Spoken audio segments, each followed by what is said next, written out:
I was fired while the room gave a standing ovation to my boss's daughter for crossing $100 million in sales using the system I built for 6 years. 11 minutes after my keycard died, my phone rang. Not human resources, a board member begging me to return before Monday morning. The chilling truth hit me instantly. They did not call for justice. The ship was sinking, and only I knew where the real hole was. My name is Bailey Cook. I am 36 years old, and until exactly 10:14 on a rainy Friday morning, I thought I was untouchable. The air inside the executive boardroom of Vantage Arc Dynamics was climate-controlled to a brisk 68 degrees, but I was running on the pure, heated adrenaline of a winning pitch. Our headquarters, a gleaming glass monument to corporate growth solutions in the heart of Charlotte, demanded perfection, and I was currently delivering it on a silver platter. I clicked to the final slide of my quarterly report. The bar graphs glowed in crisp company blue, stretching proudly upward. "As you can see," I said, projecting my voice to reach the mahogany-paneled walls, "my division has not only retained all Tier 1 enterprise accounts, but we have exceeded our quarterly quota by 29%. The behavioral mapping framework we implemented 6 months ago is drastically reducing decision friction." I paused, expecting the usual nods of approval from the executive team, perhaps a polite murmur of validation. Instead, the heavy oak double doors at the back of the room opened, and Rowan Mercer, our chief executive officer, stepped up to the head of the table. He did not look at the glowing numbers. He looked at me, his eyes possessing the warmth of a cracked glacier. "Thank you, Bailey. That will be all," Rowan said. His voice was unnervingly flat, carrying a practiced corporate neutrality that instantly made my stomach drop. "However, the framework you just praised is precisely why we are making an immediate leadership transition." I blinked, my hand freezing over the presentation remote. "Rowan, I do not understand. The numbers are right there. 29% growth. Growth at the cost of culture is a liability," Rowan interrupted smoothly. He leaned forward, placing his palms flat against the polished wood. "The executive committee has reviewed your recent operational methods. We have concluded that your aggressive hoarding of account control is actively disrupting the revenue process. Furthermore, your refusal to collaborate is damaging internal synergy. Effective immediately, your employment at Vantage Arc Dynamics is terminated." The silence that followed was absolute. It was the kind of vacuum where sound goes to die. 42 executives, directors, and managers sat perfectly still. No one breathed. No one shifted in their ergonomic leather chairs. Terminated. The word felt like sandpaper in my throat. I built this entire revenue architecture from scratch. I brought in those accounts. Before Rowan could answer, a chair scraped against the floorboards. Sloan Mercer, Rowan's 26-year-old daughter and newly minted vice president of strategy, stood up. She wore a tailored ivory suit that probably cost more than my first car, and her smile was a perfectly calibrated weapon of faux humility. "We appreciate your groundwork, Bailey," Sloan said, her tone dripping with rehearsed grace. "But Vantage Arc Dynamics is moving into a new era of collaborative scale.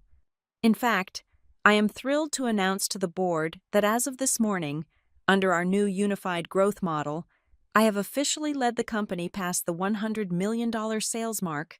A physical wave of nausea hit me. I stared at Sloan, trying to process the sheer audacity of her statement. $100 million. I knew that number. I had forecasted that number. "I am incredibly proud of the team," Sloan continued, pacing slowly toward the projector screen, effectively physically displacing me from the front of the room. "We successfully closed the expansions for Apex Industries, the Vanguard Group, and most importantly, our strategic renewal with Blackridge Health Consortium." My blood turned to ice. Apex, Vanguard, Blackridge. Those were not just accounts, they were my accounts. I had spent the last 4 years dining with their procurement officers, analyzing their churn data, mapping out their friction points, and personally designing the custom deployment solutions that kept them locked into our ecosystem. Sloan had never even been on a solo call with Blackridge. Her only contribution had been silently shadowing my meetings for the past 2 months, furiously taking notes under the guise of learning the ropes. "You did not close Blackridge," I said, my voice rising, abandoning the polite corporate register. "I negotiated the deployment addendum for Blackridge on Tuesday. You just copied my strategy deck." Rowan held up a hand, silencing me without raising his voice. "Bailey, do not make this harder than it needs to be. We are not here to debate. The decision is final." "This is theft," I fired back, my vision narrowing. I looked around the table, desperately seeking a lifeline. I made eye contact with David from marketing. He looked down at his legal pad. I looked at Sarah, my own director of operations. She suddenly found her coffee cup fascinating. No one dared to look me in the eye. They were terrified of the Mercers. Rowan did not even bother to argue. He simply gave a subtle nod toward the back of the room. 2 broad-shouldered men in gray security uniforms stepped through the doors. They had been waiting in the hall the entire time. The execution had been fully choreographed before I even walked into the room. "Please escort Miss Cook to her desk to collect her personal effects, and then see her out of the building," Rowan instructed the guards. "Rowan, you cannot do this," I said, my voice trembling now, not from fear, but from the overwhelming, suffocating weight of public humiliation. "You are handing a complex, multi-million-dollar infrastructure to someone who does not understand the first thing about behavioral retention." "Goodbye, Bailey," Rowan said, turning his back on me to look at his daughter. As if on cue, the chief financial officer began to clap. Then the head of human resources joined in. Within seconds, the entire room was standing, offering a thunderous standing ovation to Sloan Mercer for her historic achievement. The sound of their applause felt like physical blows. They were clapping for the theft of my life's work. The security guards flanked me, their hands hovering just inches from my elbows, ready to use force if I resisted. I had no choice. I set the presentation remote down on the table. It felt 10 times heavier than it should have. Keeping my chin high, I walked down the center aisle of the boardroom, running the gauntlet of applause intended for the woman who had just robbed me blind. The walk to my desk was a blur of fluorescent lights and gray carpet. The open-plan office, usually buzzing with the frantic energy of a sales floor, was eerily quiet as I approached. Word had clearly spread through the internal messaging channels faster than I could walk. I pulled a standard cardboard box from the supply closet and began aggressively throwing my life into it. Framed photos, a specialized mechanical keyboard, my favorite ceramic mug. My hands were shaking so violently I nearly dropped the mug. The guards stood a respectful but firm distance away, their presence a screaming neon sign to every junior associate watching from their cubicles. I was a dead woman walking, a cautionary tale about what happens when you mistake competence for security in a family-run kingdom. I reached into my top drawer to grab my emergency stash of protein bars. As my fingers brushed the bottom of the drawer, they hit something small, hard, and metallic that did not belong there. I paused, shielding my hand with a stack of old files. I pulled the object out. It was a tiny, unmarked silver USB drive. I stared at it for a fraction of a second. I had never seen it before. My desk had been locked when I left the night before, and I was extremely fastidious about my hardware. Someone had intentionally slipped this into my drawer while I was in the boardroom being slaughtered. My pulse, already racing, hammered against my ribs. I did not know what was on the drive, but I knew instantly that the narrative the Mercers were spinning had a leak. Not everyone in this glass tower was loyal to the throne. I slipped the drive discreetly into the pocket of my blazer, sweeping the remaining items into the box. "I am done," I told the guards. They escorted me to the elevator bank, rode down with me in suffocating silence, and marched me across the sprawling marble lobby. When they took my corporate keycard, the finality of it snapped into place. I was locked out of the empire I had built. The glass double doors slid open, and I stepped out into the brutal Charlotte weather. The sky had cracked open, unleashing a torrential downpour. I did not have an umbrella. Within seconds, My silk blouse clung to my skin, and the cardboard box in my arms began to sag under the weight of the water. I stood on the sidewalk, the cold rain mixing with the hot tears of pure, unadulterated rage that finally spilled over my eyelashes. 6 years. 6 years of 80-hour weeks, missed holidays, and relentless grinding, all handed to a spoiled heiress with a borrowed vocabulary.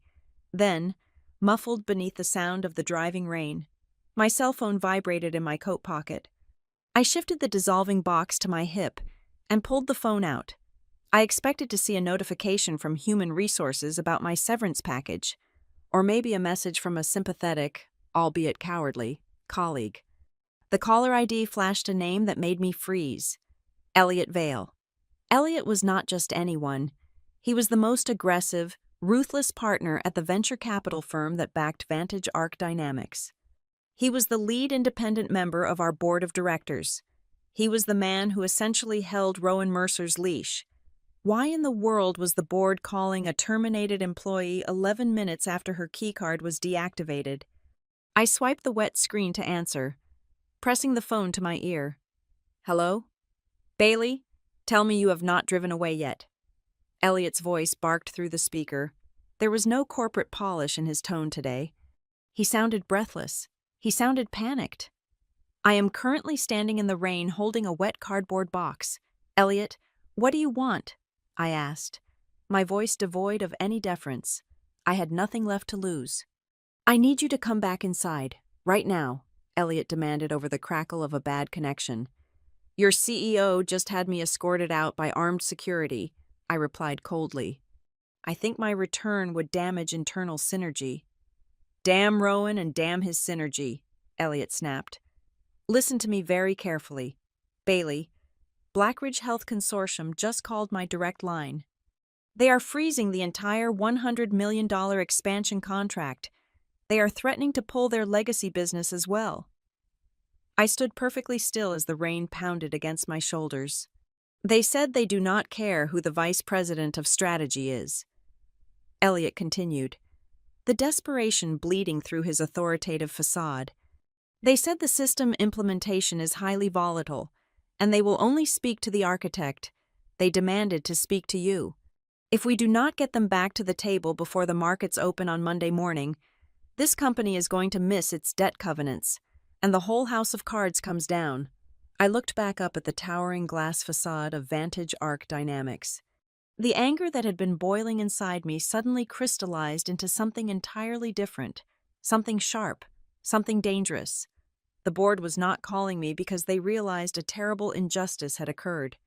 They were not calling to apologize. They were calling because their golden ship had just hit an iceberg. It was taking on water fast, and they had just fired the only engineer who knew where the real holes were. I squeezed the USB drive through the fabric of my pocket. Where are you, Elliot? I asked, my voice completely steady. I am at the Capitol Grill 2 blocks down. I booked a private room, he said quickly. Name your price, Bailey. We will fix this. I hung up the phone without another word.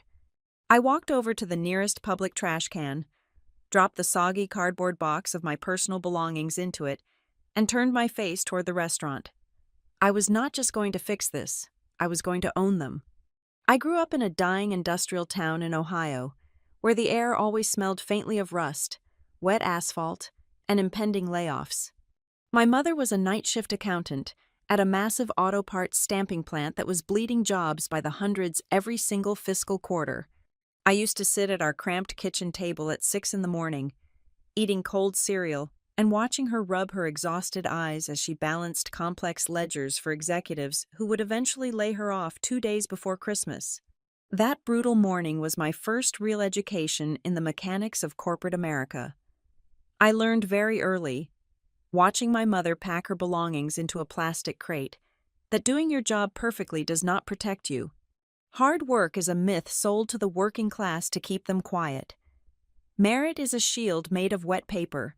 If you want to survive, you do not just do the work. You must own the machinery that makes the work possible. That deeply ingrained philosophy was exactly why I never fit the mold of the flashy, natural-born sales superstar When I entered the corporate tech world, I did not possess a charismatic golf swing. I did not take procurement officers to expensive steakhouses and charm them into signing multi-million-dollar contracts over aged bourbon and expensive cigars. I found the traditional sales bravado to be arrogant, exhausting, and mathematically inefficient. Instead, I treated revenue generation like a high-stakes psychological puzzle. I combined behavioral psychology, historical renewal data, and highly structured software deployment models to figure out exactly why a client was afraid to commit.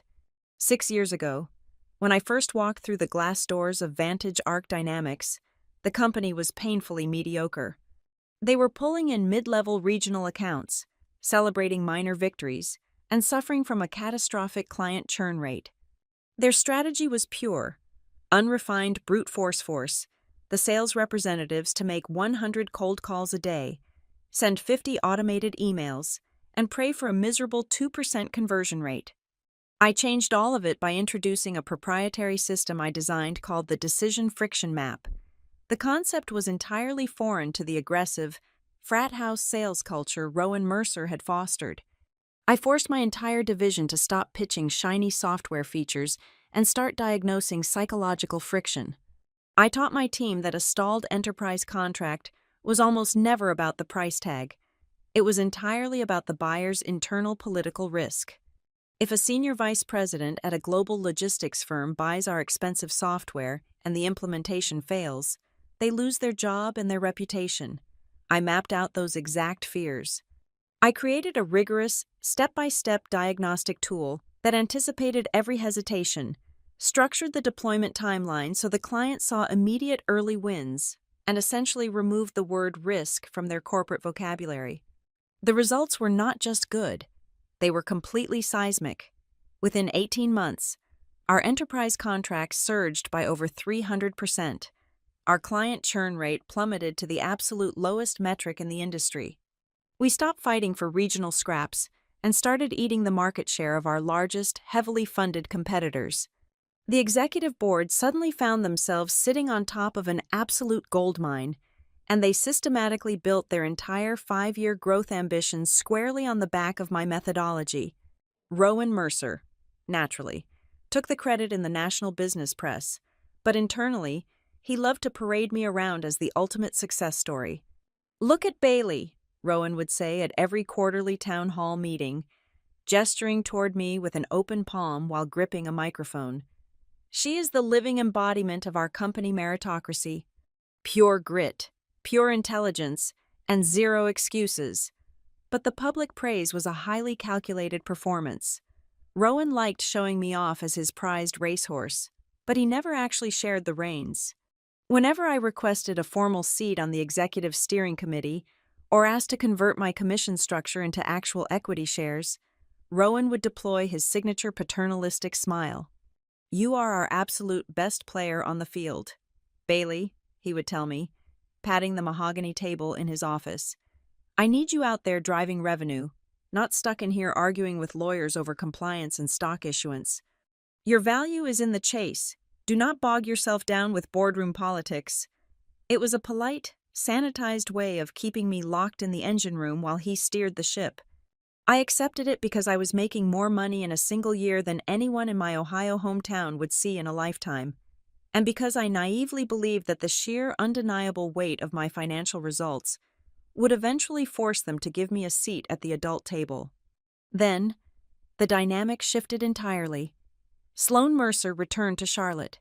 She had spent the last 8 weeks at an exclusive, ridiculously expensive executive management boot camp on the West Coast. She had never closed a single sale in her life. She had never negotiated a service-level agreement, managed a client crisis, or stayed up until 3 a.m. fixing a broken deployment schedule. Yet, upon her return, Rowan sent out a company-wide email announcing Sloan as the new vice president of strategy and the company's next-gen growth architect. It was a completely fabricated title designed to give her massive authority without requiring her to demonstrate a single ounce of competence. But Sloan was not stupid. She knew she lacked the substance to back up the title, and she knew exactly who possessed the blueprint she desperately needed. She attached herself to me like a shadow. "My father says you are the undisputed genius of this operation, Bailey," Sloane told me on her second day, leaning against the doorframe of my office with a perfectly practiced look of eager humility. "I know the academic theory, but you know the actual reality. I want to learn everything about how you built the enterprise division. I want to learn from the best." It was a masterclass in ego stroking, and to my eternal regret, it worked flawlessly. Sloane began accompanying me to every internal strategy session. She sat quietly in the corner during my most complex, high-stakes negotiations. When I stood at the whiteboard, mapping out custom deployment schedules for our most difficult clients, Sloane would pull out her phone and take high-resolution photographs of every single diagram. "Do you mind if I record this brainstorming session?" she would ask sweetly, holding up her sleek digital recorder.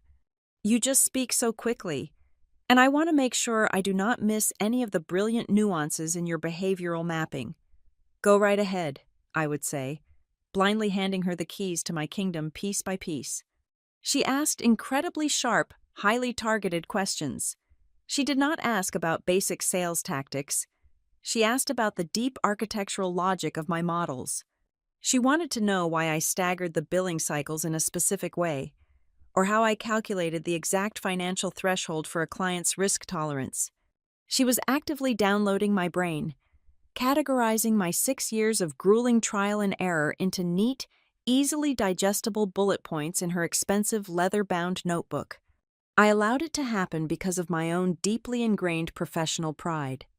I was operating under the fatally flawed assumption that if I successfully mentored the chief executive officer's daughter, if I turned her into a capable and respected executive, the board of directors would finally view me not just as a high-performing employee, but as an indispensable cornerstone of the institution.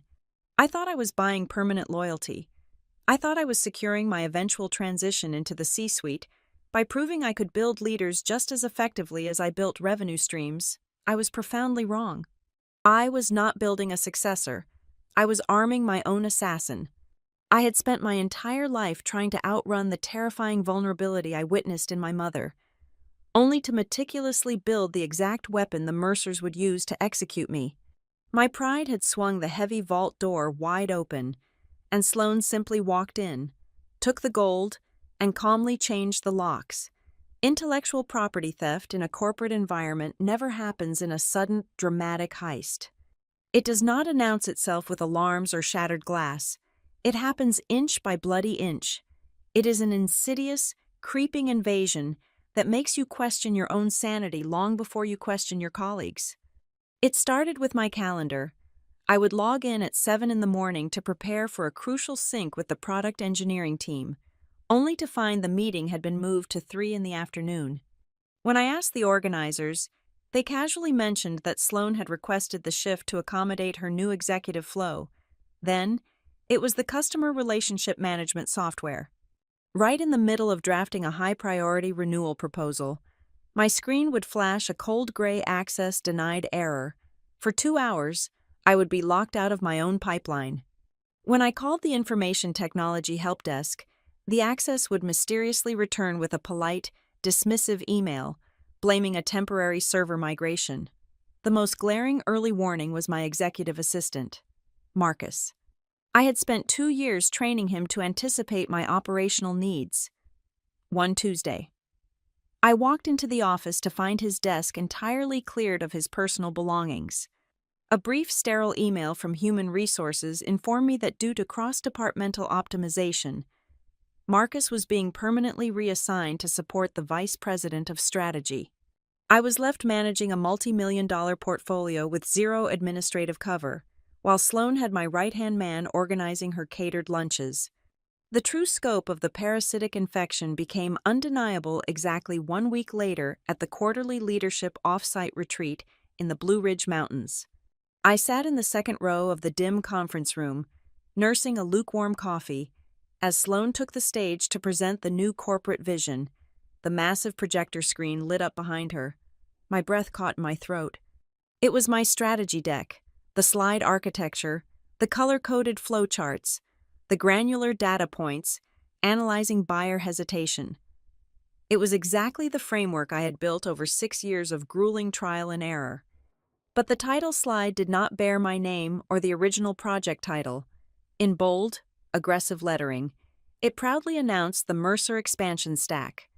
"What we have developed here," Sloan said smoothly, gripping the edges of the podium, "is a proprietary purchasing decision acceleration framework. We are moving beyond legacy sales tactics and diagnosing the root causes of client hesitation." I sat perfectly rigid, listening to a 26-year-old echo my exact cadence. She had swapped out a few of my original terms to create a thin illusion of novelty.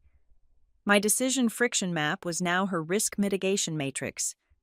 My behavioral retention loops were now her synergy renewal cycles. She delivered the presentation with absolute, terrifying conviction, accepting the enthusiastic nods of the executive team as if she had birthed the concepts herself. When we returned from the retreat, the structural theft escalated from intellectual to financial. I opened my digital dashboard to find my 3 largest, most lucrative enterprise accounts flagged with a new, unfamiliar tag. They had been reclassified as team accounts, on paper. A company-wide memo explained this was an initiative to foster cross-functional collaboration and ensure top-tier clients received holistic executive attention. In reality, when I dug into the back-end compensation portal, the revenue points attached to those renewals were no longer funneling exclusively into my division. They were quietly bleeding over into Sloan's performance scorecard. I refused to let it slide. I marched down to the 3rd floor and demanded a meeting with the Director of Human Resources. I laid out the timeline, the stripped accounts, and the plagiarized presentation deck. "This is not a collaborative effort," I stated firmly, keeping my voice low but sharp. "This is a systematic dilution of my division's performance metrics and a direct theft of my intellectual property." The director looked at me with the vacant, empathetic smile of a seasoned corporate hostage negotiator. She deployed a barrage of sterile, weaponized jargon designed to suffocate any legitimate complaint. "Bailey, we need to view this through the lens of strategic restructuring," the director said softly, folding her hands on her immaculate desk. "As the company scales, knowledge sharing becomes vital. We are simply optimizing organizational capacity. Your foundational work is highly valued, which is exactly why the executive team wants to integrate your learnings into a broader, unified growth model. You should view Sloan's adoption of your framework as a profound compliment to your leadership." I walked out of that office feeling completely hollowed out. They were stealing my house brick by brick and telling me I should be grateful they liked the color of the paint. The real turning point, the moment the simmering injustice morphed into cold, calculated survival, happened late on a Thursday night. I was alone in my apartment, staring at my laptop screen, when an encrypted message popped up on my phone. It was from Nora Bell. Nora was a brilliant, fiercely independent revenue operations specialist who had been abruptly let go 2 months prior under vague circumstances. "Watch the back-end timestamps," the message read. "Someone is altering the revenue recognition triggers after business hours. They are pulling forward numbers that do not exist yet. Protect yourself." I stared at the glowing text in the dark. If someone was artificially inflating the recognition timeline, they were not just stealing credit, they were cooking the books. The Mercer expansion stack was not merely a plagiarized sales strategy, it was a smokescreen for financial manipulation. From that night onward, my entire operational paradigm shifted.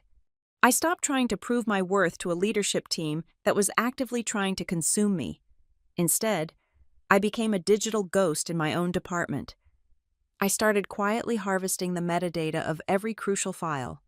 I archived endless email chains, saved time-stamped drafts of my original architectural models to an external, encrypted drive, and meticulously maintained handwritten notes documenting the exact phrasing and outcomes of every internal meeting. I did not do this out of some fiery desire for revenge. I did it because, for the very first time in my professional life, I felt the terrifying, icy realization that I could be completely erased from my own story. They were building a narrative where I was obsolete, and I needed absolute, irrefutable proof of my existence. The ultimate shock, The final nail that confirmed the true depth of the rot arrived disguised as a routine compliance check. I was reviewing the final documentation for the Blackridge Health Consortium renewal. Blackridge was my crown jewel, a massive, infinitely complex account I had nurtured for 4 years. As I scrolled through the final digital contracts stored in the secure vault, my eyes snagged on a deployment addendum buried near the bottom of the 70-page document. I had never drafted this addendum. I had never approved it. I leaned closer to the monitor, reading the dense legal paragraphs. The hair on my arms stood up. The addendum promised Blackridge a highly customized, incredibly expensive data migration schedule, tying the payment triggers directly to our company delivering bespoke software features we did not actually possess yet. But the most chilling part was the logic behind it. The framework used to justify this impossible deployment schedule was a perfectly twisted, weaponized version of my own behavioral risk model. Sloan had taken the core principles of my strategy and used them to draft a legally binding promise that our engineering team could never fulfill, solely to force the client to sign before the quarter ended. She was using my brain to write checks the company could not cash, and when it inevitably blew up in their faces, my name was still technically the lead architect on the account. I was not just being replaced. I was being set up to take the fall for the biggest fraudulent disaster in the history of Vantage Arc Dynamics. When Sloan had stood up in that boardroom and proudly announced we had crossed the $100 million threshold, the sheer force of the applause had masked a glaring mathematical impossibility. The entire executive team had been swept into a manufactured euphoria, blinded by the dazzling optics of a record-breaking quarter, but while they were clapping, I was doing the math. The numbers on the glowing projector screen were completely impossible. I had stared at the column listing the finalized enterprise deals, and a chilling realization had washed over me. Several massive contracts included in that quarter's finalized revenue had not even reached their deployment activation milestones.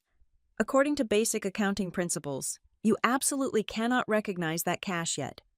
I remembered cutting through the applause with a highly specific, surgical question.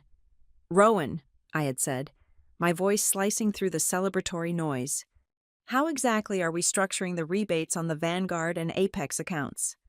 Because if we are recognizing the full contract value today, but the deployment triggers and rebate clauses do not activate until the third quarter, we are in direct violation of standard revenue recognition policies. What are the specific milestones attached to this $100 million figure?" That was the exact moment Rowan had sprung his trap. He did not answer the question. He did not explain the accounting. Instead, he had instantly twisted my technical inquiry into a weapon. "This is exactly the problem, Bailey," he had fired back, his tone laced with heavy disappointment. "You are completely bogged down in rigid legacy thinking. You are no longer aligned with the vision of this company. Your aggressive questioning of our new growth model is disruptive and toxic." In less than 5 minutes, my valid concern about corporate fraud was repackaged as a fatal performance and attitude issue, culminating in my humiliating exit. The $100 million was just a spectacular fireworks display designed to distract everyone from the smell of burning books. Now, roughly 2 hours after being thrown out into the rain, I was sitting across from Elliott Vale inside a dimly lit, private dining alcove at the Capitol Grill. The heavy mahogany door was shut. I was still damp, my hair drying into a tangled mess, while Elliott sat perfectly manicured in his tailored charcoal suit. But despite our physical appearances, the power dynamic in the room was heavily skewed, and it was not leaning in his favor. "Blackridge Health Consortium called you directly," I stated flatly, skipping any polite preamble. "Tell me exactly what they said." Elliott shifted uncomfortably, gripping his crystal water glass. "They are completely enraged. Their lead procurement officer contacted my direct line. They demanded an immediate explanation for why the only person they trust, the only person who actually understands their system architecture, was unceremoniously fired the morning after they signed a massive expansion agreement. They signed based on the deployment addendum I supposedly approved," I countered, leaning forward until the candlelight illuminated the anger in my eyes. An addendum that promises them impossible deliverables based on a distorted version of my framework. Elliot waved his hand dismissively, though his eyes darted nervously toward the closed door.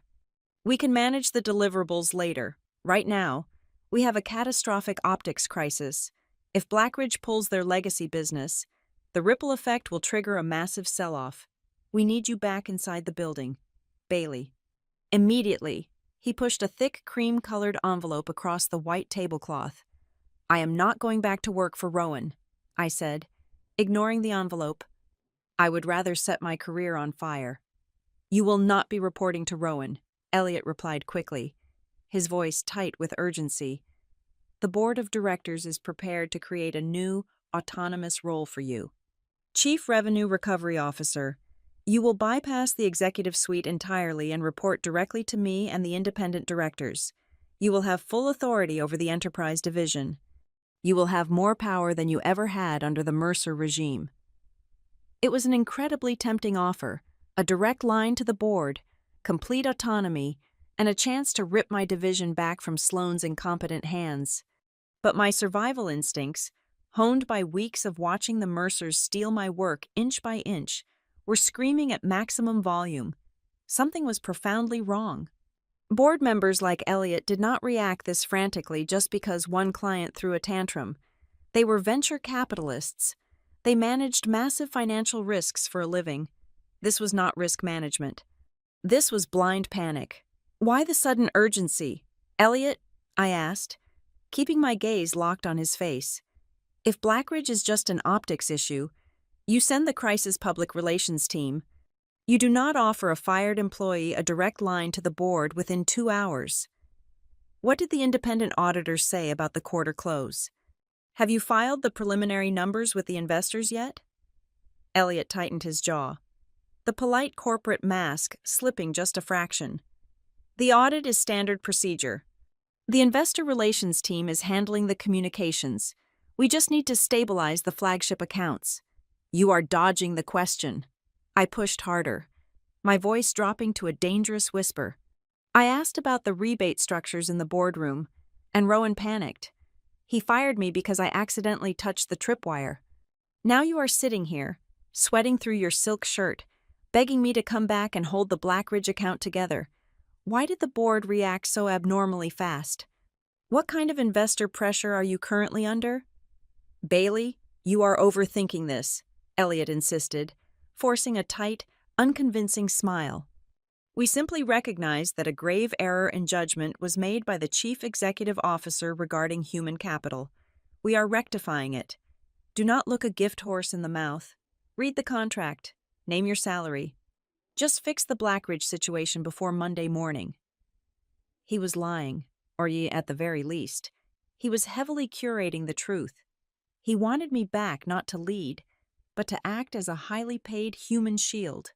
If Blackridge imploded because of the fraudulent addendum Sloane created, the board needed the original architect in the building to take the blame. They were offering me a promotion that was actually a beautifully decorated coffin. I picked up the envelope, feeling the heavy weight of the premium paper, and stood up from the table. I will review the terms this weekend, I said coldly. Do not call me again. I will contact you. I walked out of the restaurant, leaving Elliot alone with the check and his rapidly rising panic. The rain had finally stopped by the time I returned to my apartment. The silence of my living room felt heavy and suffocating. I dropped my damp coat on the sofa and opened my laptop, pulling up the encrypted files I had managed to secure over the past few weeks. The metadata, the timestamped drafts, the erased logs. I needed to cross-reference every single account Sloane had claimed in her $100 million victory lap. I needed to find the exact mechanism they were using to pull future revenue into the current quarter. At exactly 11:42 that night, my cell phone vibrated on the kitchen counter. I picked it up. The screen displayed a new text message from an unknown, untraceable number. There was no greeting. There was no signature. It was just a single, chilling sentence that confirmed every dark suspicion I held. Do not save them until you know what they are burying. I read the words 3 times, the harsh blue light of the screen reflecting in my tired eyes. The board was not just covering up an incompetent executive or a single lost client. They were burying something massive, something entirely fatal to the company. And if I stepped back into Vantage Arc Dynamics blindly, I was going to be the one holding the shovel when the authorities finally arrived. I locked my front door, turned off the overhead lights, and sat back down at my computer in the dark. The rules of engagement had changed. I was not just fighting for my job anymore. I was fighting to burn their entire fraudulent empire to the ground. I did not return Elliot Vale's phone call on Saturday morning. Desperation is a highly volatile chemical, and I wanted the board of directors to marinate in it for at least 24 hours.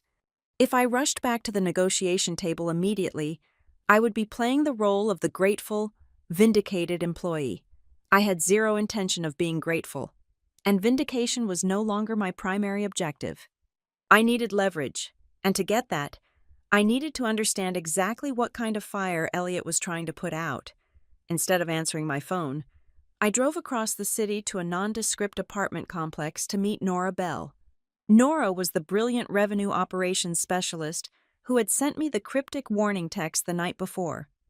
Exactly 2 months ago, Human Resources had quietly managed her out of the company. They had cited a vague misalignment of cultural values, but everyone in the operational trenches knew the actual truth. Nora had been fired because she possessed the audacity to ask the chief financial officer why the pipeline forecasts looked miraculously perfect during a severe macroeconomic downturn. She had seen the cracks in the foundation, and they had buried her before she could hand anyone a flashlight. I sat at her small kitchen island and placed the tiny silver flash drive on the granite counter next to her lukewarm coffee. "Someone slipped this into my box while I was being publicly slaughtered in the boardroom," I explained, keeping my voice perfectly level. "I need to know if the data on this drive matches the shadow backups you pulled before they locked you out of the network." Nora did not say a word. She simply picked up the drive, plugged it into her heavily encrypted laptop, and began running a comparative diagnostic script. For the next 6 hours, we sat in absolute silence, interrupted only by the aggressive clicking of her keyboard and the hum of her cooling fan. We cross-referenced the raw system logs from the anonymous flash drive with the offline database Nora had smuggled out. The digital footprint we uncovered was astonishingly reckless. We watched the metadata tell a story of sheer, unadulterated panic. "Look at this timestamp," Nora said, pointing a pen at a string of code on her monitor. "This is the Apex Industries expansion. It was flagged as pending legal review at 5 o'clock on Wednesday evening. But at 2 o'clock in the morning on Thursday, someone manually overrode the system and flipped the status to closed won." "Who was the user?" I asked, leaning closer to the glowing screen. "It was a master administrative account," Nora replied, her eyes scanning the logs. "An account controlled directly by the executive suite. They bypassed every single standard compliance gate." We spent the afternoon dissecting Sloan's widely applauded $100 million milestone. It was a masterpiece of creative accounting and blatant fiction. A massive, undeniable portion of that number was phantom revenue. They had pulled forward tentative renewals from the third and fourth quarters, logging them as finalized cash for the current period. They were counting unsigned verbal commitments as legally binding contracts. Furthermore, they had systematically shoved millions of dollars in client rebate liabilities into the next fiscal year to artificially inflate the current profit margins. The entire growth narrative was a hollow shell. But the most lethal piece of evidence, the true kill shot, was hidden inside a restricted legal folder concerning the Blackridge Health Consortium. Nora decrypted a secondary file pathway, revealing a highly confidential side letter attached to the main Blackridge contract. I read the dense legal jargon twice, my blood running completely cold. Sloan, in her desperate bid to close the deal and secure her historic revenue number, had agreed to a catastrophic contingency clause. If Vantage Arc Dynamics failed to meet the exact custom deployment model promised in the addendum, the very addendum she had forged using my stolen behavioral framework, Blackridge had the legal right to completely freeze their expansion capital without incurring a single financial penalty. The picture snapped into terrifying focus. Blackridge was not just a disgruntled client. They were the structural linchpin of the entire fraudulent quarter. If I did not return to salvage that specific deployment, Blackridge would trigger the escape clause. The moment they pulled their money, the $100 million narrative would instantly disintegrate. The sudden, massive revenue void would trigger an immediate audit, and the Mercers would be caught holding the bag. I dug deeper into the corporate financial filings, tracking the dates on our massive growth loans. I found a strict debt covenant tied to our primary venture capital funding. The covenant required the company to maintain a specific quarterly revenue threshold to avoid defaulting on a $50 million credit facility. "Pull up the board meeting minutes from last week," I instructed Nora, my pulse steadying into a slow, rhythmic drumbeat. She executed the search. The board of directors had received the preliminary risk assessment report on Thursday afternoon. They knew about the impending covenant breach before Elliot ever picked up the phone to call me on Friday morning. They had not experienced a sudden moral awakening regarding my unfair dismissal. They had not realized Sloan was incompetent out of the goodness of their hearts. They were simply staring down the barrel of a catastrophic financial default, and they needed me to jump on the grenade to save their equity. Anger is a remarkably useless emotion when you are dealing with corporate sociopaths. It clouds your judgment, makes you predictable, and tricks you into fighting on their terms. I did not feel the hot, humiliating rage I had felt standing in the rain outside the office. I felt cold. I felt like a forensic pathologist examining a terminal tumor. I pulled a yellow legal pad from my leather tote bag and uncapped my pen. I was not going to write a polite counteroffer to Elliot Vale. I was going to draft a hostage ransom note. "What exactly are you doing?" Nora asked, watching me furiously write down bullet points. "I am pricing my return," I replied evenly, not looking up from the paper. "If the board wants me to fix the Blackridge account and save them from a federal financial investigation, I am not going back as a grateful employee. I am going back as the executioner." I outlined a list of non-negotiable conditions, designing each one specifically to strip the Mercers of their power and protect myself from being used as a legal shield. First, I demanded absolute executive control over the enterprise division, explicitly removing the requirement to report to Rowan or Sloan. Second, I required unrestricted, unmonitored administrative access to all financial databases, customer relationship management software, and legal archives. Third, I demanded the authority to hire my own independent forensic accounting team, entirely at the expense of the company. Finally, and most importantly, I wrote out a demand for a legally binding indemnification clause. Every single altered forecast, every pulled forward contract, and every deferred rebate from the past 6 months had to be officially documented in a formal board resolution. The board had to legally acknowledge the executive suite's errors in writing before I stepped foot inside the building. I was forcing them to build a paper trail that completely separated my name from their fraud. "They will never agree to those terms," Nora said, staring at the aggressive list on my yellow pad. "It is corporate suicide.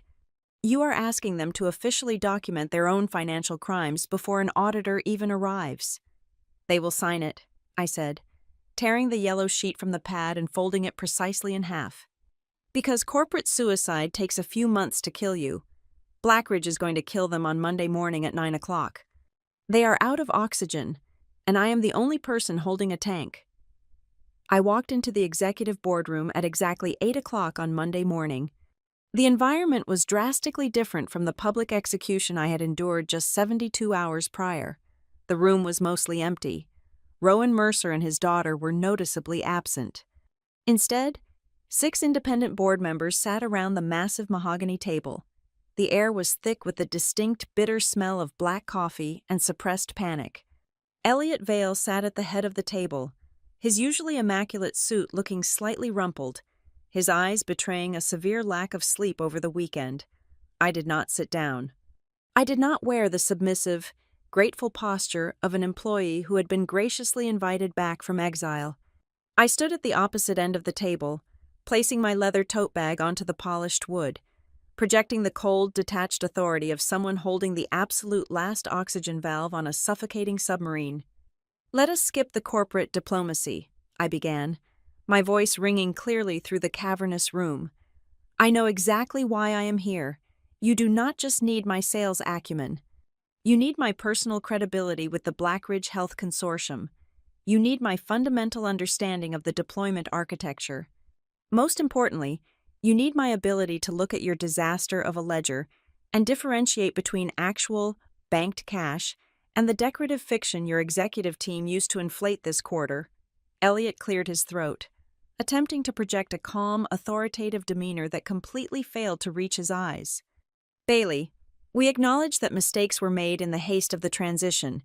We are prepared to offer you a highly lucrative reinstatement package. We can authorize a salary increase of 3 times your previous compensation, alongside a substantial performance bonus tied directly to the successful stabilization of the Blackridge account. I am not here to negotiate a salary multiplier. Elliot, I interrupted sharply, my tone leaving absolutely no room for debate. Cash is a temporary distraction. You are staring down the barrel of a massive debt covenant default because your flagship revenue number is a fabricated lie. If Blackridge walks away today, the entire $100 million house of cards collapses by tomorrow afternoon. I am not asking for a raise. I am pricing the survival of this entire institution. I reached into my bag, pulled out a single sheet of premium white paper, and slid it down the center of the table. It stopped directly in front of Elliot. Those are my terms, I stated flatly. I require a substantial equity grant, fully vested immediately upon signing. I require absolute veto power over every single enterprise revenue forecast before it is ever presented to the auditing committee or external investors. I want unrestricted, unmonitored access to all historical financial records and internal correspondence. Finally, I require a legally binding letter of exoneration, signed by every single person at this table, completely indemnifying me from any past financial discrepancies engineered by your executive suite. The silence in the room was absolute. The board members exchanged alarmed, heavy glances. They were venture capitalists and hedge fund managers. They recognized a hostage situation when they saw one. "This is completely unprecedented," a board member named Harrison muttered, adjusting his glasses nervously. "Giving you veto power over revenue forecasts effectively bypasses the chief financial officer. The indemnification clause alone reads like an admission of systemic guilt." "It is an admission of reality, Harrison," I countered without blinking. "You can sign that document and give me the authority to stop the bleeding, or I can walk out of this room, call the procurement officer at Blackridge, and tell them exactly why their deployment addendum is a mathematical impossibility. You have exactly 3 minutes to decide which headline you prefer." Elliot gripped the edges of the paper, his knuckles turning white. He hated me in that moment. He hated that I had completely seen through their desperate, self-serving motives. He realized I was not a pawn they could maneuver. I was the person holding the board hostage. "Fine," Elliot spat out, his voice tight with suppressed rage. "We will agree to the structural power shift and the legal waivers, but Rowan and Sloan Mercer must be terminated immediately. We need a clean slate to present to the auditors.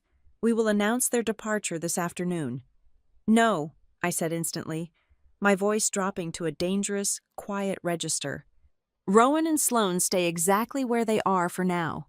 Elliot stared at me, completely bewildered. "Why in the world would you want to keep the people who just publicly fired you and stole your framework?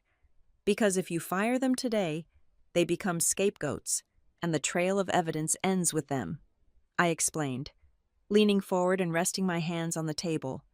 "An operation of this magnitude does not happen in a vacuum.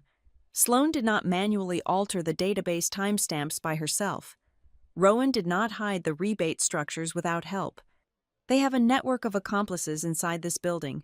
If you fire the Mercers now, the rats will scatter and quietly delete their hard drives. I want to keep them comfortable. I want to watch who they talk to when the pressure starts building. I want to see exactly how wide the complicity network stretches before we burn it all down." Harrison exhaled a long, heavy breath, leaning back in his chair. He looked at Elliot. "She is right. We do not know where the bottom of this hole is yet. We have no better choice." Elliot rubbed his temples, visibly defeated by the sheer pragmatism of the strategy. "We will draft the legal paperwork by noon. You will be appointed as the interim Chief Revenue Recovery Officer. It is a newly created position. You will report exclusively to this board." The word interim was their pathetic, transparent attempt to maintain a sliver of psychological control. They needed me to believe my power was temporary. I let them have that comforting illusion. "Have human resources reactivate my keycard," I said, picking up my bag and turning toward the heavy oak doors. "And tell the legal department not to alter a single comma on my list of terms." 30 minutes later, the internal company network effectively caught fire. The announcement of my return, complete with a terrifying new executive title, hit the employee messaging channels like a localized earthquake. As I stepped out of the elevator and walked onto the main sales floor, the atmosphere was entirely unrecognizable from the day I had been escorted out. The frantic buzzing of $100 phone calls abruptly died. The aggressive frat house energy evaporated. People sat frozen at their desks, pretending to stare intently at their monitors. The colleagues who had actively avoided eye contact while the security guards marched me to the lobby were now shrinking into their ergonomic chairs, paralyzed by a mixture of deep fear and morbid curiosity. They knew I had not returned to play nicely. They knew a reckoning had just walked through the front door. I walked directly toward the glass-walled executive suite that used to be my goal. Sloane Mercer was standing just outside the door of my former office, holding a ceramic coffee mug. She wore a tailored crimson dress, projecting an aura of completely unbothered superiority. She clearly had no idea what had just transpired in the boardroom above her. "Welcome back, Bailey," Sloane said, offering a tight, patronizing smile that did not reach her eyes. Her tone was dripping with rehearsed condescension. "My father and I are glad you decided to accept the board's offer to return. We obviously hit a slight technical snag with the Black Ridge deployment framework. It is good to have our best operational plumber back in the building to patch up the leaky pipes." She truly believed the board had simply bullied me into returning to fix her mess. She thought I was just a highly paid maintenance worker, brought in to repair the engine so she could continue driving the sports car. I stopped walking and stood perfectly still, letting the silence stretch between us until her fake smile began to falter at the edges. I looked at the expensive fabric of her dress, then up to her perfectly manicured face. "I am not here to patch your pipes, Sloane," I said, my voice so soft it was almost a whisper, yet carrying enough weight to make her involuntarily take a half step backward. "I am here to evaluate the structural integrity of the foundation. Enjoy your office. I have a lot of reading to do." I walked past her without waiting for a response, heading straight for the secure records room. Let her think she was still in charge. Let her feel comfortable. It is always easier to catch a thief when they believe the alarms are permanently turned off. The Tuesday morning executive committee meeting was the first time the entire senior leadership team gathered in the same room since my public execution. The atmosphere was completely suffocating. Elliot Vale sat at the center of the table, acting as the board's direct proxy, while Rowan and Sloane Mercer sat opposite him. They looked like royalty who had just been informed that a peasant had breached the castle walls. I took a seat near the projector, opening my laptop with deliberate, unhurried precision. "Let us bring this meeting to order," Elliot announced, his voice tight and lacking its usual booming confidence. "The board of directors has finalized a structural reorganization, effective immediately. The newly created role of Interim Chief Revenue Recovery Officer will operate with full autonomy. All enterprise retention strategies, specifically the Black Ridge Health Consortium portfolio, fall entirely under this new jurisdiction. The board expects full, unhindered cooperation from every department." Rowan stared at me, a muscle feathering in his clenched jaw. Sloane traced the rim of her coffee cup, her eyes narrowing into cold, calculating slits. "Understood," Rowan said smoothly, masking his fury behind a thin veneer of corporate compliance. "We welcome the extra hands on deck to execute our vision." My first order of business does not involve executing your vision, Rowan, I said, tapping a key on my laptop. The massive screen behind me illuminated, displaying the master administrative dashboard for our customer relationship management software. As of 8 o'clock this morning, I continued, I have initiated a universal system freeze on all quarterly pipeline adjustments. From this moment forward, no executive, director, or manager can alter a forecast status, push a rebate date, or pull forward a contract milestone without passing a dual-factor authentication protocol. Furthermore, every single modification will now require a mandatory, written justification log that carbon copies directly to the independent auditing committee. The color rapidly drained from Rowan's face. In less than 60 seconds, I had completely choked off their oxygen supply. By demanding a transparent, permanently documented trail for every single database alteration, I had effectively paralyzed their ability to manipulate the numbers or cover their tracks. The phantom revenue machine was officially broken. Rowan did not yell. He was much too dangerous for that.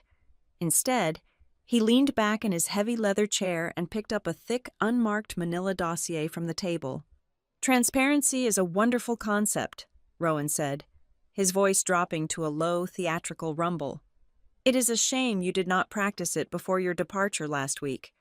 The board might have given you this sweeping authority, but as Chief Executive Officer, my primary duty is to protect the intellectual property of this institution. He opened the folder and slid a stack of printed server logs down the polished mahogany table. Our internal security team ran a routine diagnostic over the weekend, Rowan announced to the room, making sure Elliot was watching him closely.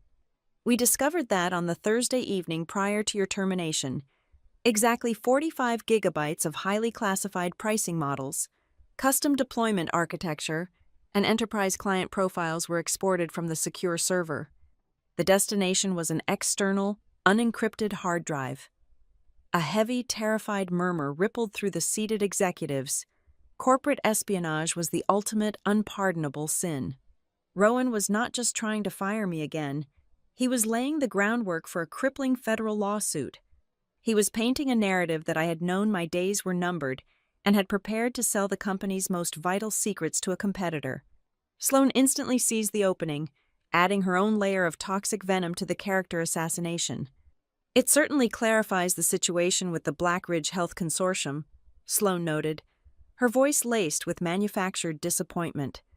We all wondered why a major procurement officer would threaten to pull a multi-million-dollar expansion over one employee. But when you actively blur the lines of professional boundaries, when you manipulate clients using highly personal, inappropriate leverage behind closed doors, it makes perfect sense. You did not build a system. You built a cult of personality, and then you tried to steal the blueprints when my father finally held you accountable. It was the dirtiest, most predictable weapon in the nepotism playbook. When you cannot attack a woman's undeniable competence, you attack her ethics and imply her success is derived from inappropriate personal favors. She wanted the board to see me as a toxic liability, a rogue agent who had seduced the clients and stolen the data. I did not flush with anger. I did not raise my voice to defend my honor. I simply reached into my leather tote bag and retrieved a slender blue folder bearing the embossed logo of the elite cybersecurity firm the board of directors had retained on Sunday. I anticipated you might find a data breach. Rowan, I said calmly, sliding my own document directly over his fabricated logs. Which is exactly why my first condition for returning was the authorization of an independent forensic audit. This is a sworn, notarized chain of custody report. I stood up and walked around the table, pointing to the highlighted text on the second page. You are absolutely correct that 45 gigabytes of proprietary data were exported on Thursday evening, I explained, making sure my voice carried to the back of the silent room. However, the independent forensic team traced the Internet Protocol address of the download. The extraction did not originate from my terminal. It originated from a newly generated service account, an account explicitly requisitioned by and registered directly to the new Vice President of Strategy. I looked directly at Sloan. The arrogant smirk vanished from her face instantly, replaced by sheer, unadulterated panic. "I surrendered my corporate laptop to your armed security guards on Friday morning," I continued, speaking with the cold, rhythmic precision of a ticking clock. "The independent auditors took possession of it on Sunday. The seal was unbroken. My hard drive is completely clean. But your administrative team, Sloan, used a backdoor service account to download the entire enterprise pipeline, presumably because you needed the raw data to figure out how my framework actually functioned after you stole the presentation slides." Elliot Vale snatched the blue folder from the table, his eyes darting frantically across the independent auditor's conclusions. The room was so quiet, I could hear the hum of the air conditioning vents. Rowan's smear campaign had not just failed. It had detonated in his own hands, exposing his daughter's staggering incompetence and their shared willingness to fabricate federal crimes to protect themselves. "We will review this documentation privately," Elliot stated sharply, glaring at Rowan with a look of absolute disgust. "This meeting is adjourned." The shift in the office power dynamic was instantaneous. Middle management is a highly sensitive organism. It survives by perfectly reading the direction of the wind. By 2 o'clock that afternoon, the wind had permanently shifted. The Loyalists realized the Mercer dynasty was actively bleeding on the boardroom floor, and self-preservation kicked in. My encrypted inbox began to ping. It started as a slow drip, then turned into a steady flood. A regional sales director anonymously forwarded a voice note of Sloan explicitly ordering him to ignore the compliance gates on a massive software deal. A senior account manager sent me a terrifying cache of screenshots, showing Rowan directly instructing the team to verbally promise non-existent features to hit the quarterly target. They were handing me the exact weapons I needed, quietly abandoning the sinking ship to ensure their own survival. But the ultimate shock arrived the following morning. I walked into the executive corridor at 7 o'clock on Wednesday to find the door to the chief financial officer's suite standing wide open. Adrian Pike's executive assistant was standing in the center of the room, her hands covering her mouth in visible distress. "What happened?" I asked, stepping into the room. The office had been entirely sanitized. The family photos were gone from the desk. The diplomas had been stripped from the walls. "He is gone," the assistant whispered, pointing a trembling finger at the desk. He sent an automated email at 3 o'clock in the morning canceling all his appointments for the next 90 days. I just checked his computer. The solid-state drive has been completely wiped with a military-grade overwrite protocol. Adrian Pike, the man who had officially signed his name to the fraudulent $100 million quarterly report, had vanished in the middle of the night. He knew I had frozen the system. He knew I was following the data trail. He had chosen to run rather than face the inevitable explosion. The walls were not just closing in on the Mercers anymore. The entire foundation of the company had just collapsed. I boarded a flight to Chicago at 6 o'clock on Thursday morning, landing just in time to catch a cab straight to the downtown headquarters of the Blackridge Health Consortium. I did not bring a sales team. I did not bring a public relations representative to smooth over the ruffled feathers. I walked into their massive, steel and glass executive suite, carrying only my laptop and the absolute certainty that the entire Vantage Arc Dynamics deployment model was built on quicksand. Marcus Vance, the lead procurement officer for Blackridge, was waiting for me in a sterile, windowless conference room. He did not offer me a coffee. He did not engage in polite small talk about the flight. He simply crossed his arms over his tailored suit and waited for me to speak. "I am not here to offer you corporate apologies, Marcus," I said, taking the seat across from him. "I am not here to assign blame to previous executives, and I am certainly not here to pretend the addendum you signed last week is functional. It is a mathematical impossibility. If we attempt to deploy that specific data migration schedule, your internal patient portal will crash within 14 days. Marcus leaned forward, his expression hardening. "So you flew all the way here to tell me my $100 million vendor is officially breaching contract before the ink is even dry. I flew here to stop you from driving your company off a cliff," I corrected him smoothly. "I know this architecture better than anyone on the planet because I built it, I need you to freeze the current deployment schedule immediately. Give me exactly 72 hours. I will completely rebuild the timeline, align the custom software integration with our actual engineering capacity, and deliver a revised framework that will absolutely guarantee your board of directors the early wins they expect. Marcus studied me for a long, heavy moment. He was a veteran of corporate vendor warfare. He recognized the difference between a panicked salesperson and a surgeon holding a scalpel. 72 hours, Marcus agreed slowly. But there is a catch. Bailey, we are not paying a single dime extra for the back-end adjustments. Your Vice President of Strategy explicitly promised us a dedicated growth support fund to cover all the custom engineering costs for the first year. We expect that fund to remain fully active. I kept my face perfectly neutral, actively suppressing the sudden, violent spike in my heart rate. Of course, the Growth Support Fund. I had absolutely no idea what he was talking about. Vantage Arc Dynamics did not possess a growth support fund. We never subsidized custom engineering costs.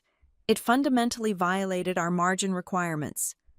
The moment I returned to my hotel room, I called Nora. I need you to dig into the Blackridge ledger right now, I instructed, pacing the length of the carpeted room. Look for any financial vehicle labeled as a growth support fund. Sloan promised them subsidized engineering, and she had to draw that money from somewhere. For 3 hours, I sat on the edge of the hotel bed while Nora relentlessly audited the shadow databases from her apartment.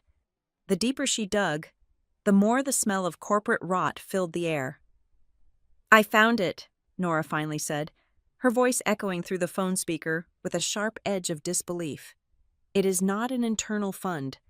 The money was routed through a third-party vendor, a middleman entity called Lattice North Partners. According to the ledger, Vantage Arc Dynamics paid Lattice North nearly $2 million in consulting fees over the past 3 months. And Lattice North turned around and used that money to subsidize the Blackridge engineering costs, making it look like a free perk to the client. I deduced, feeling the pieces snap together into a horrifying picture. Who owns Lattice North? Give me 10 minutes to run the state incorporation records, Nora replied. When she called back, the silence on the line felt incredibly heavy. Lattice North Partners is a shell corporation, Nora explained quietly. It only exists on paper. It is registered to a post office box in Delaware. But if you follow the incorporation signature, it leads directly to a private wealth management group, a family trust, Bailey. I closed my eyes. The Mercer Family Trust. Exactly, Nora confirmed. The $100 million milestone was no longer just a desperate attempt to inflate the quarterly numbers or steal my professional credit. It was blatant, systematic self-dealing. Rowan and Sloan were siphoning massive amounts of corporate capital out of the company under the guise of vendor consulting fees, funneling it into their own family trust, and using a fraction of it to secretly bribe clients like Blackridge to sign impossible contracts. They were looting the ship before it sank. I immediately thought of Elliott Vale. The board of directors had to know. As the lead venture capital partner, Elliott would have an absolute aneurysm if he discovered the chief executive officer was actively embezzling company funds. I reached for my phone, fully prepared to dial Elliott's private number and detonate the entire Mercer dynasty. But survival instincts are a funny thing. They make you pause just long enough to see the trap. Nora, I said, my hand hovering over the phone screen. Before I call the board, I need you to pull the signature authorizations on the recent bridge financing loan, the one Elliott secured to keep the company afloat last month. Pulling the loan documents now, Nora said. I heard the rapid clicking of her keyboard. Okay, I have the master credit agreement. The loan was secured against the projected revenue from the enterprise division. Specifically, the inflated $100 million figure. Who signed the risk assessment validation for the lender? I asked, a cold knot forming in my stomach. Adrian Pike signed as chief financial officer, Nora read aloud, and Elliott Vale signed as the lead independent director. The floor completely dropped out from beneath me. Elliott was not my ally.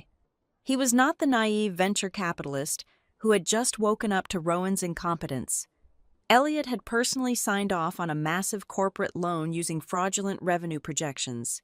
He knew the numbers were fake. He had to know. That was exactly why he had panicked so violently when Blackridge threatened to walk away. If the Blackridge deal collapsed, the entire revenue projection would shatter. The lender would immediately audit the loan, and Elliot would be facing federal fraud charges alongside Rowan. The danger multiplied exponentially in my mind. I was no longer just fighting the Mercers. I was fighting the very people who had hired me to clean up the mess. Elliot did not want me to fix the company. He wanted me to keep the Blackridge account alive just long enough for his venture capital firm to quietly offload their equity and escape the blast radius. If I exposed the Lattice North embezzlement right now, Elliot would destroy me to protect his own signature on that loan. I ended the call with Nora and sat in the quiet hotel room, listening to the muffled sounds of the city traffic below. I was entirely surrounded by predators. They all needed me to play a specific role in their survival, and the moment my utility expired, they would unanimously agree to make me the ultimate scapegoat. I opened my laptop and created a brand new, heavily encrypted master folder. I divided the screen into 2 separate workspaces. In the first workspace, I began building a sanitized, highly functional deployment schedule for Blackridge. This was the operational file. It was the exact blueprint I needed to keep the client happy, satisfy the board of directors, and maintain the illusion that I was playing the game by their rules. In the second workspace, I began assembling the kill file. I meticulously copied the Lattice North Partners payment ledgers. I archived the Delaware State Incorporation documents linking the shell company to the Mercer family. I saved the bridge financing agreement bearing Elliot Vale's signature, explicitly highlighting the fraudulent revenue projections he had authorized. I structured the entire dossier like a federal indictment, compiling undeniable, mathematically perfect evidence of both the embezzlement and the board's complicity in the cover-up. I did not save this second folder to the company server. I sealed it, encrypted it with a 32-character passcode, and mirrored the drive to an offline server completely outside the jurisdiction of Vantage Arc Dynamics. It was ready to be instantly deployed to the Securities and Exchange Commission, the independent auditing firm, and the primary corporate lenders at the push of a single button. For the first time since this nightmare began, my objective completely shifted. I no longer cared about reclaiming my title. I did not care about the salary, the equity, or the corner office. Those things belonged to a system that was fundamentally rotten to its absolute core. I was going to walk back into that glass tower, look every single one of them in the eye, and force them to drown in the very swamp they had created. The atmosphere inside the executive corridor on Wednesday evening was thick with the suffocating pressure of an approaching storm. The building was mostly empty, the standard hum of the sales floor replaced by a heavy, expectant silence. I was sitting at my desk, meticulously finalizing the secondary encrypted dossier, when the soft click of my office door closing made me look up. Sloane Mercer stood inside my office. She reached out and twisted the plastic wand on the glass wall, snapping the horizontal blinds shut with practiced, deliberate ease. She did not look like the untouchable heiress who had mocked me in the hallway 2 days ago. Her tailored blazer was slightly wrinkled, and the arrogant, patronizing smirk had completely vanished. She looked exactly like someone who realized the ice beneath her feet was cracking. "Let us drop the corporate theater, Bailey," Sloane said. Taking the guest chair across from my desk, she kept her voice low, almost a whisper. "We both know the auditing committee is convening tomorrow morning. We both know the numbers are slightly aggressively positioned. I am here to offer you a permanent solution." "I am listening," I replied, leaning back in my chair and crossing my arms. "My father and the board are prepared to elevate you from your interim role," Sloane stated, her eyes locking onto mine with desperate intensity. "We will officially name you the Chief Revenue Officer of Vantage Arc Dynamics. You will have a permanent seat on the executive board, a massive equity grant, and complete operational control over every single division." I did not blink. "And what exactly is the price of that permanent seat?" "Sloane, Sloane pulled a thin, legal-sized folder from her designer bag and placed it on my desk.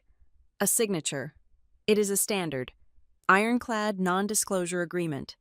In exchange for the title and the equity, you will publicly confirm to the auditing committee tomorrow that the $100 million milestone was accurate and that any underlying discrepancies were simply a harmless difference in accounting classification. An administrative oversight regarding how we categorize future pipeline commitments, it was a beautiful, toxic trap. She was offering me the exact crown I had bled for over the last 6 years, but she was demanding I wear it while sinking on her ship. If I signed that paper, I became legally complicit in the fraud. I would be the executive on record validating their phantom numbers. I did not reject the offer immediately. Anger would tell her she had failed, and I needed her to believe she still had a chance. I needed to stretch the timeline to see what else the Mercer dynasty would expose in their panic. "Leave the paperwork on my desk," I said, my tone perfectly neutral, projecting the aura of a woman heavily weighing her greed against her morals. "I will review the legal clauses tonight. I will give you my final answer before the committee convenes tomorrow." Sloane exhaled a long, shuddering breath, a flash of profound relief washing over her face. She thought she had found my price. She stood up, offered a tight nod, and slipped out of my office. 10 minutes later, a company-wide email notification flashed across my monitor. It was from Rowan Mercer. He was officially summoning all 500 employees to a mandatory, all-hands meeting at 8 o'clock the following morning, specifically framing it as a celebration of our return to stability. It was a blatantly transparent, deeply manipulative tactical move. Rowan was trying to lock in the public narrative before the audit committee even sat down. If he paraded me in front of the entire company as his loyal, returning champion, it would make it infinitely harder for me to tear him down behind closed doors. I turned my attention back to the server. I needed to verify the exact timestamps on the Apex Industries ledger one final time. I clicked the secure pathway to the master shared directory. An error message flashed in stark red letters across my screen. The folder could not be found. My heart slammed against my ribs. I refreshed the system architecture, my fingers flying across the keyboard. Nothing. The entire shared directory containing the raw, unfiltered first quarter revenue logs had been completely wiped clean. Rowan was not just locking the narrative, he was systematically destroying the evidence. I immediately dialed Nora's encrypted number. "They purged the master directory," I said the second she answered, fighting to keep the panic out of my voice. "The original revenue logs are gone. Every single file detailing the pulled forward contracts has been deleted from the primary server." I heard the rapid, aggressive clicking of Nora's mechanical keyboard on the other end of the line. "Do not panic," she muttered, her voice tight with absolute focus. "They executed a hard wipe on the front-end servers, but they are incredibly arrogant. They forgot about the legacy synchronization protocols." For 3 agonizing minutes, I sat in silence, listening to her type. "Got it," Nora finally breathed out, a triumphant edge cutting through the tension. "When they updated the enterprise software last year, they never decommissioned the old Shadow backup server. It automatically mirrors the master directory every 12 hours. I am pulling the entire uncorrupted file tree right now. We have the data. Bailey, every single deleted byte." I closed my eyes, letting a wave of icy relief wash over me. "Lock it down. Print physical copies. Do not let it touch the company network again." By 9 o'clock that evening, I was sitting in my dimly lit living room, reviewing Nora's recovered files, when my phone vibrated with a priority email alert. It was a formal communication from Marcus Vance at the Blackridge Health Consortium. It was not a friendly check-in. It was a devastating, legally binding ultimatum. The letter explicitly stated that if Vantage Arc Dynamics published a single inaccurate financial figure at the audit meeting, or if the board attempted to minimize or distort my exclusive authority over the deployment architecture, Blackridge would immediately activate the suspension clause. The threat was absolute. They were holding a loaded gun to the head of the entire company, and my credibility, was the only thing stopping them from pulling the trigger. Just before midnight, my secure messaging application chimed. The sender was anonymous, but the coordinates attached to the message directed me to a deserted parking garage 3 blocks from my apartment. When I arrived, 2 senior account directors were waiting in the shadows between the concrete pillars. They were the 2 highest billing representatives in my former division. They looked completely exhausted, haunted by the crushing weight of what they had been forced to do. "We cannot go into that meeting tomorrow and lie anymore. Bailey," the first director said, his voice echoing hollowly against the concrete. "Rowan cornered us 3 weeks before you were fired. He threatened to completely strip our commission tiers unless we agreed to manually tag all of your enterprise revenue to Sloan's internal campaign code. They forced us to build the succession narrative for her. We have the original email directives from Human Resources, proving it was a mandated directive." They handed me a thick manila envelope containing the printed correspondence. The final pieces of the puzzle were falling directly into my hands. The Mercer loyalists were breaking rank, terrified of the impending federal fallout. I drove back to my apartment, my mind racing with the sheer volume of ammunition I had gathered. I thought the night could not possibly yield any more surprises. I was wrong. At 2 o'clock in the morning, my cell phone rang. It was an unrecognized number from a Washington, D.C. area code. I answered cautiously. "Am I speaking with Bailey Cook?" a sharp, highly polished male voice asked. "You are? Who is this?" "My name is Jonathan Hayes. I am a criminal defense attorney," the voice stated smoothly. "I represent Adrian Pike, the former chief financial officer of Vantage Arc Dynamics. My client is currently in a secure, undisclosed location, but he wishes to offer you a highly sensitive proposition." I sat up straight on my sofa, the exhaustion instantly vanishing from my body.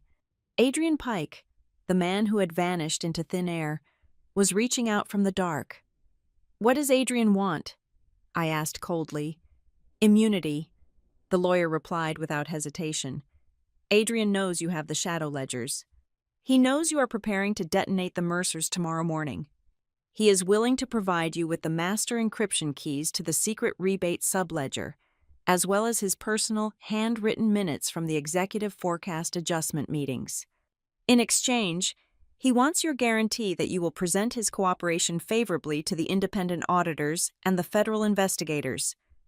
Adrian was holding the smoking gun. The handwritten minutes would conclusively prove that Elliott Vale and the board of directors knew the revenue was fraudulent before they signed the bridge financing loan. "Send the encryption keys to my secure server," I demanded, staring at the dark walls of my apartment. "If the minutes verify the board's complicity, I will make sure the auditors know he handed me the weapon." The files arrived in my inbox exactly 10 minutes later. I sat alone in the quiet darkness of my living room until the sky outside my window began to turn a bruised, pale gray. The sun was rising on the most critical day of my professional life.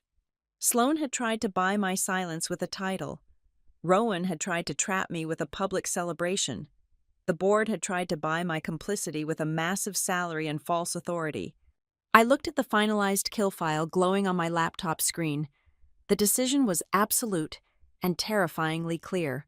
I was not going to sign a non-disclosure agreement. I was not going to smile at a company-wide celebration. And I was absolutely not going to help the board of directors cover up their catastrophic negligence. I was going to walk into that boardroom, lock the doors, and force every single one of them to face the brutal, uncompromising truth. The heavy oak doors of the master boardroom closed with a definitive thud, sealing us inside. The room was packed to absolute capacity. The independent audit committee, the lead corporate lenders, the external auditors, and Marcus Vance representing Blackridge Health Consortium all sat around the massive mahogany table. Rowan Mercer stood at the head of the room, radiating an entirely fabricated aura of triumphant leadership. He wore a perfectly tailored navy suit, looking every inch the visionary founder. "Ladies and gentlemen, we are gathered today not just to review a quarter, but to celebrate a historic milestone for Vantage Arc Dynamics," Rowan announced, clicking his presentation remote. A dazzling bright blue slide flashed onto the projector screen, displaying a massive graphic of the $100 million revenue achievement. Through our unified growth model, we have completely shattered industry expectations. I sat halfway down the long table. I did not raise my hand. I did not wait for an invitation. I simply stood up, walked directly to the auxiliary console at the front of the room, and plugged my encrypted flash drive into the primary presentation matrix. "I request the floor," I stated, my voice slicing through the polite murmurs of the room. I overrode his presentation feed. The bright blue victory slide vanished instantly, replaced by a stark, black and white grid of raw metadata. It was the recovered shadow ledger Nora had pulled from the legacy servers. "There is no historic milestone," I said, projecting my voice clearly to the back of the room. I bypassed emotional accusations and went straight for the mathematical throat. "The $100 million figure you are currently looking at is a legally actionable fabrication." Rowan lunged forward, his face flushing crimson. "Turn that screen off immediately. You are completely out of line. Bailey, security will remove you." "Let her speak," Marcus Vance interrupted. His voice carried the chilling weight of a multi-million-dollar client holding the ultimate kill switch. He looked directly at Rowan with absolute disgust. "If anyone stops her presentation, Blackridge Health Consortium withdraws every single cent of our capital by noon today. Proceed, Bailey." Rowan froze, completely trapped. I clicked to the next slide, revealing the precise history of the contract modifications. "Let us peel back this $100 million number layer by layer," I instructed the room. I pointed to a cluster of red highlighted rows on the spreadsheet. "First, $22 million of this figure consists of enterprise renewals manually pulled forward from the third and fourth quarters, recorded as finalized cash today by an administrative override. Second, $15 million represents verbal promises on custom deployments that have not reached a single contractual activation milestone." I clicked the remote again. A complex financial flow diagram appeared, showing the diverted rebate structures. Furthermore, millions of dollars in client rebate liabilities were systematically shoved into the next fiscal year to artificially inflate the current profit margin, I explained. Then, I delivered the final, fatal blow. "And the growth support funds used to bribe clients into these impossible timelines were funneled directly through a shell corporation called Lattice North Partners, an entity completely owned by the Mercer Family Trust." The entire room erupted into a deafening chaos of overlapping voices. The lead corporate lender slammed his hands on the table. The independent auditors scrambled frantically to pull up their own preliminary risk reports. Marcus Vance stood up, his face an impenetrable mask of corporate fury. "Blackridge Health Consortium will not do business with a fraudulent executive suite. We are formally stating for the official record that we will only continue our partnership if Bailey Cook assumes absolute direct control over our deployment architecture, and every single fabricated addendum is formally retracted in writing today." Elliot Vale stood up so fast, his heavy leather chair crashed backward onto the carpet. His face was completely ashen. He knew the embezzlement exposure was fatal, and he desperately needed to stop the bleeding before it reached his own signature on the corporate loans. "This is highly alarming," Elliot shouted over the noise, attempting to seize control of the rapidly disintegrating narrative. "We need to pause this meeting immediately. The board of directors will convene in a closed session to handle this internal matter. We are not going into a closed room, Elliot," I fired back, my voice echoing off the glass walls. "Either the official minutes of this meeting reflect exactly who knew what and exactly when they knew it, or I am sending my secondary encrypted dossier directly to the federal authorities and your limited partners." "Bailey, be reasonable," Elliot pleaded, the authoritative venture capitalist completely breaking down into a panicked man trying to save his career. "You do not understand the full financial context of the funding rounds." "I understand it perfectly," a new voice echoed through the boardroom speakers. Everyone turned toward the conference phone sitting in the center of the table. Jonathan Hayes, the criminal defense attorney, had patched his client directly into the secure audio feed. This is Adrian Pike, the former chief financial officer said, his voice tinny but unmistakably clear. I am submitting formal testimony under legal counsel. Elliot Vale was explicitly briefed on the inflated revenue numbers 3 weeks ago. He fully authorized the bridge financing loan anyway, directly instructing the executive team that the growth narrative had to be maintained at all costs until after the refinancing round cleared. Elliot collapsed back into his chair, burying his face in his trembling hands. The silence that followed Adrian's confession was absolute and completely destructive. The board had just been caught aiding and abetting corporate fraud in front of their own lenders. Rowan, backed into a corner with absolutely no remaining exits, turned on the only person left. He pointed a shaking finger at his own daughter. This entire disaster falls on the strategy department, Rowan yelled, his voice cracking with pure desperation. Sloan executed those database overrides. Sloan authorized the Lattice North payments.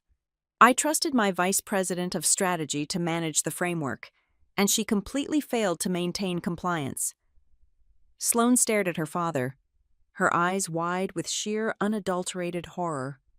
The man who had handed her the kingdom was now throwing her directly under the executioner's blade to save his own neck.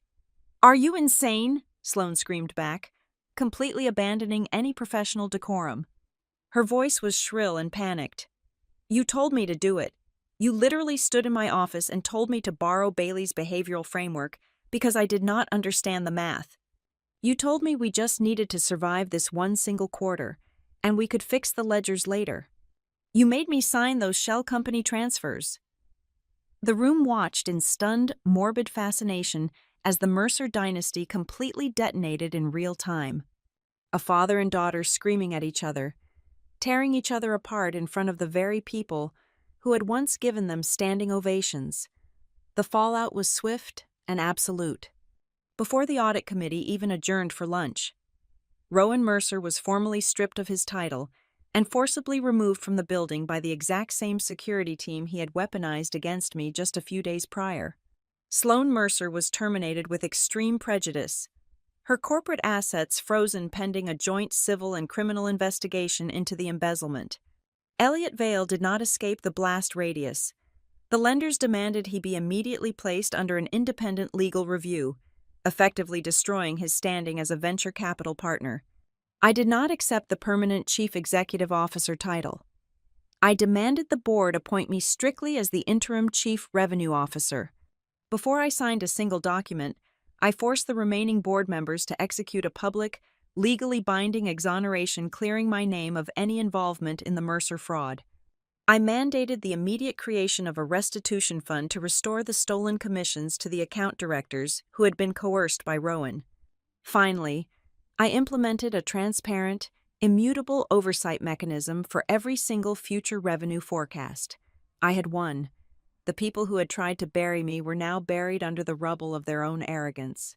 But as I walked out of the boardroom, I did not feel a sense of triumphant joy. I did not stand over the ashes and smile.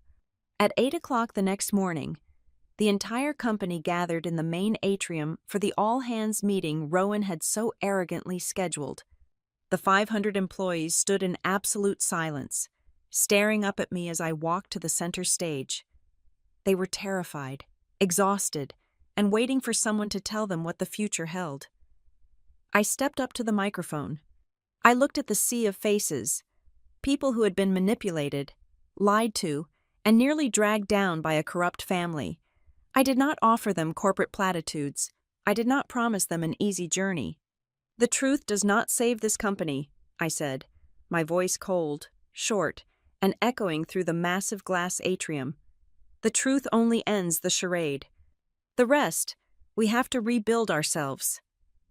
Thank you so much for listening to my story today, and please drop a comment below, letting me know where in the world you are tuning in from so we can connect and share our thoughts.